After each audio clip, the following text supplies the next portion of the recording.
You are running a corrupted operating system designed by your enemies. From birth, your mind has been infected with poverty viruses and mediocrity malware. Every hesitation you feel, every excuse you make, and every limitation you accept is second-hand code planted by a system that requires your compliance. You think these are your personality traits. They are not. They are chains. The protocol we are about to execute is sourced from the psychological conditioning manuals used by high-control cults and elite military indoctrination camps. These organizations do not teach their recruits. They mechanically strip the subject of their past identity and overwrite it with a new, unbreakable directive. When you apply this 5-stage process, the effect is a total psychological format. You will not improve your old self, you will kill it. You will isolate the source code of your doubt and burn the neural pathways that keep you average. The comfort of stagnation will die. The noise of insecurity will go silent. You will become a machine that executes commands without negotiation. But understand the consequence. Once you overwrite your psyche, you cannot restore the previous version. You will look at your friends and family and see only their programming.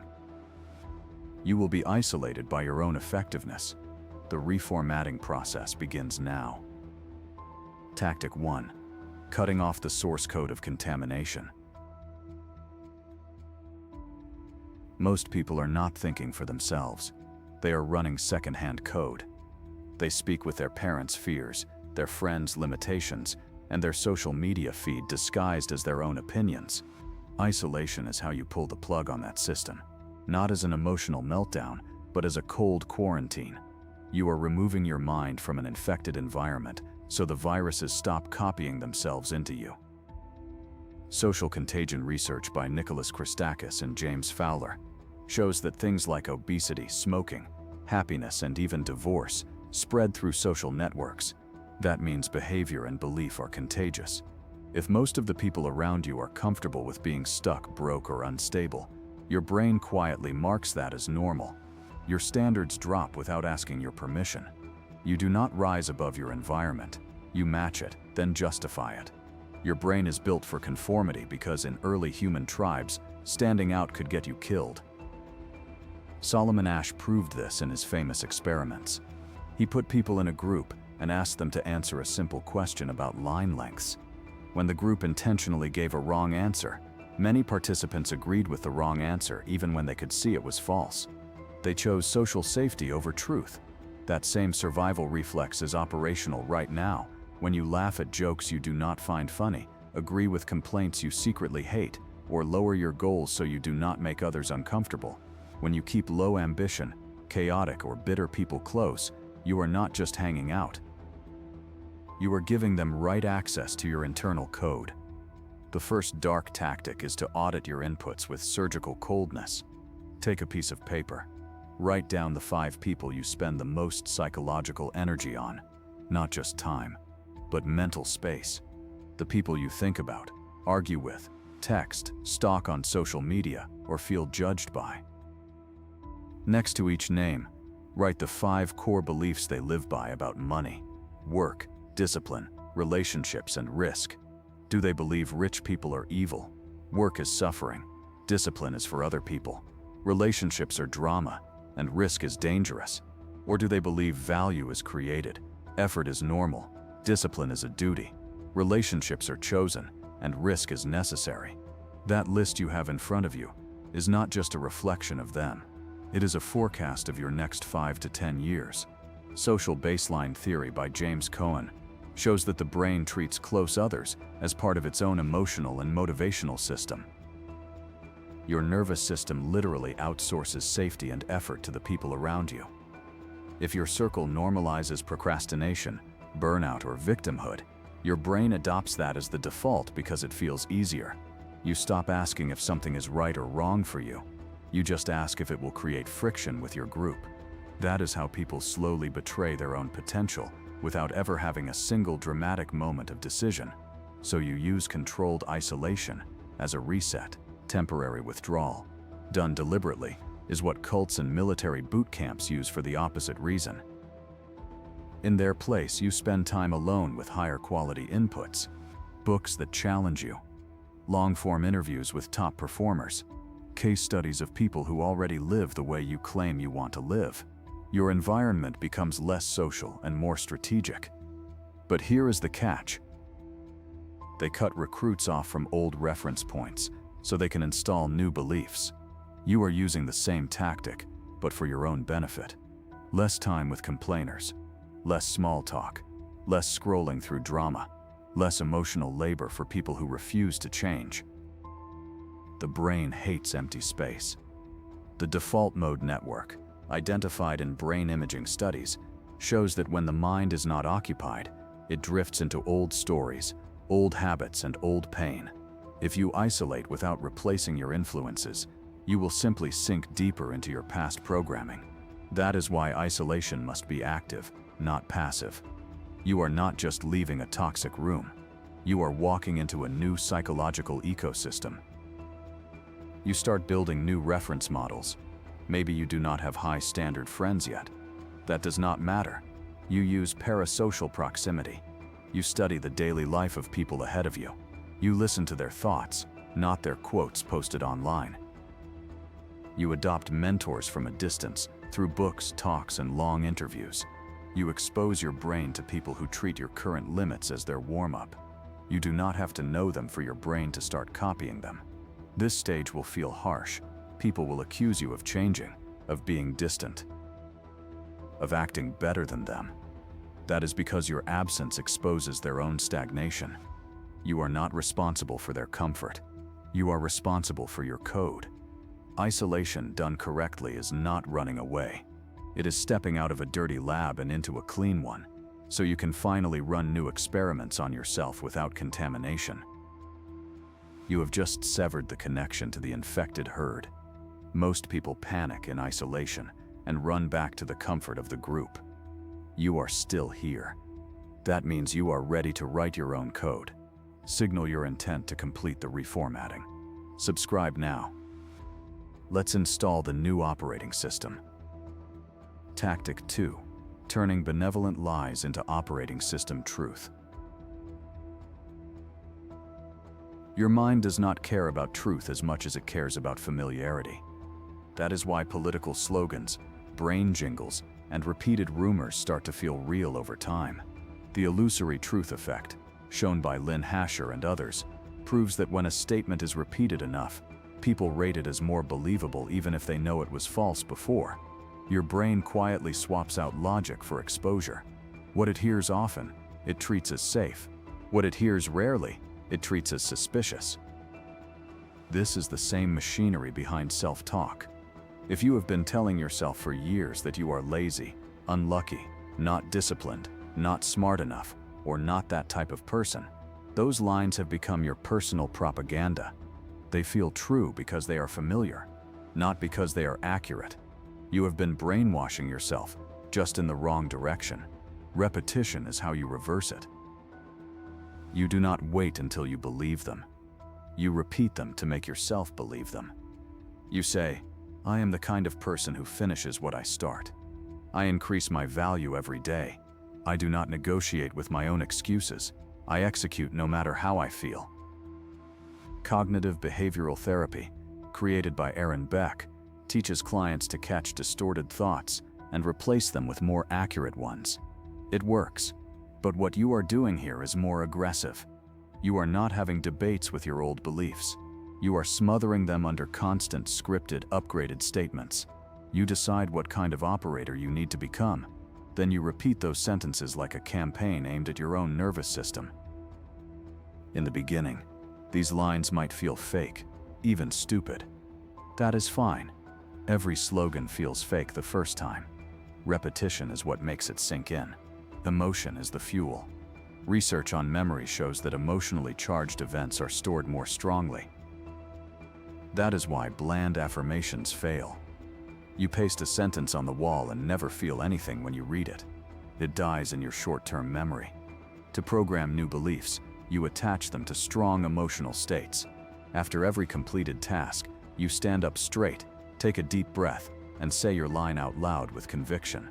For example, after doing the thing you did not want to do, you say, I am someone who moves first, complains later, if at all. Now your brain links that sentence to a real body experience of relief and small victory. The line is no longer empty. It is anchored. You repeat your new code through multiple channels. Learning science like Alan Paivio's dual coding theory shows that mixing verbal and visual input boosts retention. So you write your beliefs in a notebook every morning. You speak them into a voice recorder and listen back when walking. You create a simple text file with them and read it before sleep. Then you close your eyes and visualize yourself acting in line with those sentences. Same belief, different angles, until resistance wears down. This is how propaganda works in the outside world. You are just turning it inward. I do not miss workouts. I finish what I start. I do not give in to first impulses. When your new code starts with I am or I do not, it wraps behavior inside your self-concept. Now, when you act against it, you feel internal dissonance. Your brain becomes uncomfortable not just because you skipped a habit, but because you broke character. Aim these statements at identity, not just outcomes. Saying I will be rich or I will be disciplined keeps the new self always in the future. Your brain hears it as, not yet. You stay the same person, hoping for different results. But Robert Cialdini's work on consistency and newer habit research shows that identity-based phrases are far more powerful. So you use lines like, I am the kind of person who always increases their value. At first, this process will feel mechanical. That is fine. You are installing an operating system, not chasing motivation. Over time, as the repeated sentences become familiar, your mind stops arguing with them. It starts defending them. Then you will notice something strange. You will catch yourself saying, that is not like me, about behaviors that used to be your daily routine. That is the sign the propaganda worked. The lie has become your new working truth. Tactic 3. Running success. Simulations in HD. Your brain is not very good at telling the difference between a vividly imagined action and a real one. Sports psychology research, including work by Richard Suin, has shown that when athletes mentally rehearse their performance, many of the same brain regions light up as when they actually move. Their skills improve even with less physical training, because their nervous system has been primed to treat those moves as familiar. This is not magic. It is training without movement. Most people misuse this ability. They daydream vaguely about being rich, admired, or free, then call it manifestation. That kind of lazy fantasy does almost nothing. It builds no pattern. It avoids the hard parts. Effective visualization is not a soft escape. It is a mental drill. You start the work. You feel the first wave of resistance, the urge to check your phone, the boredom. Then you stay seated. You go through the first task. You feel small wins building. You experience both the discomfort and the steady control. You need a private mental theater, not random daydreams. In this theater, the scenes are specific and procedural. You see the alarm going off early. You feel the weight in your body as you get up anyway. You walk to your workspace, notice the details of the desk, the light, the smell of your drink. You open the laptop or notebook. The point is to rehearse the boring, unglamorous process in high detail, not just the highlight reel. Peter Gulwitzer's research on implementation intentions shows that if-then plans like, if situation X happens, I do Y, strongly increase follow-through. Your theater is the place to program these scripts. You imagine, in detail, the exact situation where you usually fall. For example, the moment you pick up your phone to scroll. In the scene, you feel the urge, you see your thumb hovering, you feel the boredom that triggers it. Then you switch.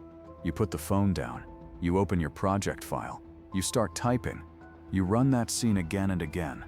So when the real moment hits, it feels like a replay. You are not deciding on the spot, you are following a pre-recorded response.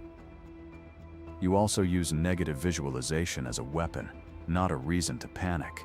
Stoic thinkers did this long ago, and modern work on defensive pessimism by Julie Norum shows that imagining potential problems can actually improve performance. In your theater, you do not only watch yourself succeed, you watch the day go badly. The client says no, the video flops. The gym session feels weak. You are tired, annoyed, tempted to quit. Then in the scene, you do not collapse. You complete the set anyway. You send another pitch. You adjust the strategy and continue. Neuroplasticity research, like the work of Michael Merzenich, shows that the brain changes through repeated, focused practice. A 5-minute mental run-through every morning, done with full attention, is more powerful than a 2-hour random daydream once a month. You are training the same routes, day after day, so that they become the default. Over time, ambitious actions stop feeling heroic or special. They start feeling normal, like brushing your teeth. That is the goal. You are training your nervous system to understand that discomfort, rejection, and boredom are part of the script, not signs that you should stop. This type of visualization kills the fantasy that success will always feel good. You are teaching yourself that the real difference between stuck people and moving people is not emotion, but response. Your nervous system gets exposed ahead of time to the sensations that normally scare you into avoidance. Then, when real life brings them, the fear is lower because the experience is no longer new. The theater only works when it is a ritual. When your future behavior feels familiar before it happens, you have already tilted the odds in your favor. Tactic 4. Embedding code into the body. Thoughts are cheap if the body does not obey. Most people think their beliefs drive their behavior. In reality, their environment and habits drive most of their day, while their beliefs chase behind and create excuses. Wendy Wood's research on habits shows that a large part of what people do every day is automatic, triggered by context, not willpower. So if you want new programming to hold, you need to write it into your muscles and routines, not just your mind. Treat the body like the hard drive. Rituals are how you save new code so it runs without asking. A ritual is a simple, repeatable action tied to a specific cue. It does not need to be dramatic. In fact, simple is better. Pavlov taught dogs to salivate at a bell by pairing the bell with food repeatedly. Over time, the bell alone made them react. You can do the same thing with your own states. If you always play the same song before deep work, always sit in the same spot, always start with the same 3 breaths and the same first small task, your brain starts linking that sequence with focus. Eventually, the cue itself starts to flip you into work mode. Research on embodied cognition shows posture, breath, and movement affect emotion and thinking. That means you can design physical triggers that change how you feel and how you act. For example, a pre-gym ritual of putting on specific shoes, doing the same brief warm-up, and saying your chosen line anchors your body to movement, even when your mood resists. Over time, not doing the ritual will feel strange. You build micro-rituals with low friction. B.J. Fogg's behavior model shows that tiny, easy actions tied to existing routines are much easier to maintain than big, heroic efforts. Here is the dark twist. You are not just building healthy habits. You are training yourself to obey your own commands. Every time you sit at your desk, you write 1 sentence before doing anything else. No negotiation. No scrolling. No thinking about it. Sit, write, then decide what is next. It is a small demand, but enforced hard. You are teaching your unconscious that your instructions are law. Rituals are especially useful for killing the idea that emotions are in charge. Most people operate on mood-based behavior. They act only when they feel like it, then wonder why their life never stabilizes. Research on emotion regulation by James Gross shows that changing actions and situations can change emotional states. Doing the thing can shift the feeling. You do not have to wait for the feeling to arrive first, so you decide that some rituals are non-negotiable regardless of mood. The first 15 minutes of work, the first set in the gym, the nightly review of your day. These are done whether you feel motivated, tired, or bored. Over time, your brain learns that emotions are weather, not orders. You also restructure rewards. B.F. Skinner's Work on operant conditioning shows that behaviors followed by rewards are more likely to be repeated. The problem is that most people reward avoidance. They eat junk when stressed, scroll when anxious, binge shows after a day of procrastination. Their brain learns that running from discomfort leads to pleasure. That wiring makes discipline feel like punishment and escape feel like safety. You flip this. You attach rewards only to execution. Coffee after your first deep work block, not before. Social media only after the workout, not instead of it. Entertainment only after the small list of key tasks is complete, not as a way to hide from them. At first, this will feel strict, but your nervous system will start to associate relief and pleasure with doing what you said you would do. That is how procrastination wiring breaks. You are no longer the person who needs to be tricked into action. You become the person whose body moves toward effort, because that is where comfort actually lives. Rituals might look small from the outside, but they are not. They are physical proofs. Each time you carry out a ritual when you do not feel like it, you are sending a deeper message: I follow my own code. That message, repeated through action, starts to reshape who you believe you are. Tactic 5. Killing the old self and speaking in third person. This is the most dangerous step. As long as you think of yourself as the same person trying new tactics, the old identity will keep pulling you back. Research on self-schema by Hazel Marcus shows that people filter experiences to stay consistent with how they see themselves. If deep down you still believe you are lazy, unlucky, scattered, or not that type of person, your mind will bend reality to fit that story. You will lose energy right before progress. You will sabotage good opportunities. You split your timeline in two. The old self becomes a character. He was lazy. She made excuses. He stayed comfortable. She avoided hard conversations. Not because you were cursed, but because success starts to feel like a threat to your core identity. So you change the core, not with fake confidence, but with deliberate separation. Studies by Ethan Kross on distant self-talk show that when people talk to themselves in the third person using their own name, they handle stress and strong emotion better. They gain psychological distance. You are going to use this distance more aggressively. That version existed, but is no longer in charge. You start speaking with that split. You say things like, "That was him. He stayed up all night scrolling. I shut the phone off and sleep. She used to avoid responsibility. I move toward it now." The goal here is not to pretend those behaviors never happened. It is to treat them as belonging to an outdated version of you. This reduces shame. Shame glues people to their past. Distance lets you study the old self like a case, learn from it, and move on. Self-perception theory by Daryl Bem says that people learn who they are by watching what they do. That means you do not wait until you feel like a high-standard person. You act like one first in clear, small ways. You show up on time. You keep the promise to yourself even when no one is watching. You complete the workout instead of stopping when it gets uncomfortable. You say no to invitations that drain your focus. Your brain observes these moves and starts updating the story. Apparently, this is the type of person we are now. The behavior leads, the belief follows. You then rewrite your life story with brutal authorship. Narrative psychology, especially Dan McAdam's work, shows that the way you tell your own story predicts your motivation and mental health. People who see their past as training, not as a permanent curse, tend to grow more. You look back at your old patterns and speak about them like this: "Back then he did not understand discipline. That version of me created a lot of problems. He also taught me exactly what happens when I avoid effort.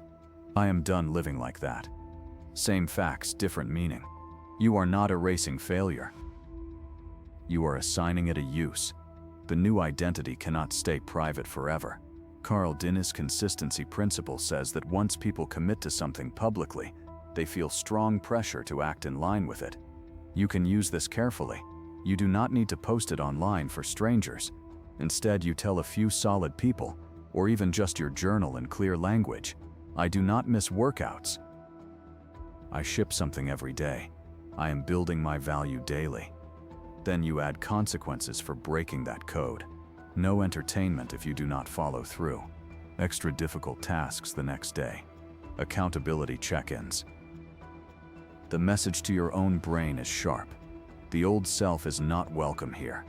Any attempt to resurrect those patterns will be punished, not excused. At first, this can feel like you are acting.